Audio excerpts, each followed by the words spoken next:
Quelle est votre impression? Mon impression est positive.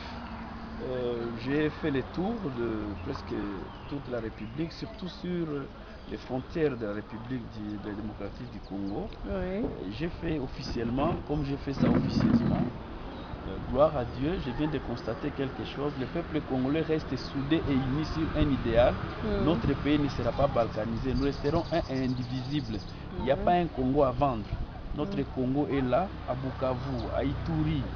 Je suis parti même vers la frontière qu'on appelle Bunagana, côté Ouganda qui sort là-bas. Donc les Congolais restent unis et ils sont toujours... ils contestent contre la balkanisation de notre pays. Quant à ce qui concerne le développement humain, notre pays est loin d'être parmi les pays à revenu intermédiaire parce que vous voyez un peu comment la mauvaise gouvernance ne permet pas au peuple congolais de s'adapter au rythme actuel de l'économie de marché. Donc il y a d'abord une lutte entre les Chinois et les Américains. Même les Chinois et même les Américains paiement. Donc ça signifie que quand il y a les deux géants qui se battent, c'est l'herbe, ça c'est un proverbe africain qui dit ça. Alors quant à ce qui concerne la vie sociale du peuple congolais, moi je trouve un peu bizarre quand le peuple s'adapte même aux choses inadmissibles. Par exemple, dès qu'ils ne trouvent pas de solution à leurs problèmes, au lieu de se révolter, ils préfèrent s'adapter à cette situation. Et là, pour moi, en tant que sociologue, ça touche un peu ce qu'on appelle l'imaginaire collectif congolais.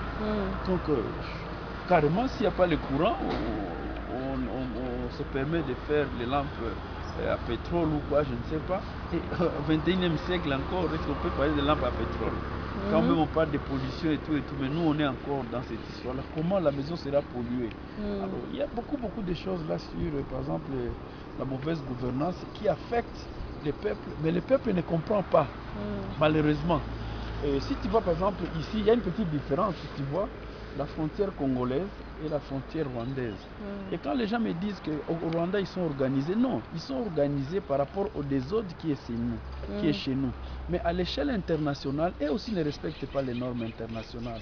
Et que ce soit leurs routes, leurs maisons, je suis dans leurs maisons, je vois, ils font des maisons adobe, des briques adobe.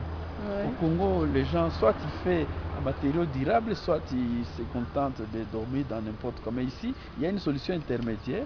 Ils s'adaptent aussi selon leur culture et tout. Mais ici, déjà, tu vois que il y a une très grande différence entre la vie ici de l'autre côté, la vie économique. Donc, il y a des choses un peu bizarres. C'est que les Congolais qui devaient produire à manger, à cause de l'insécurité, ils ne peuvent plus produire. Alors, comme il y a la sécurité au Rwanda, maintenant les Congolais viennent s'approvisionner ici au Rwanda.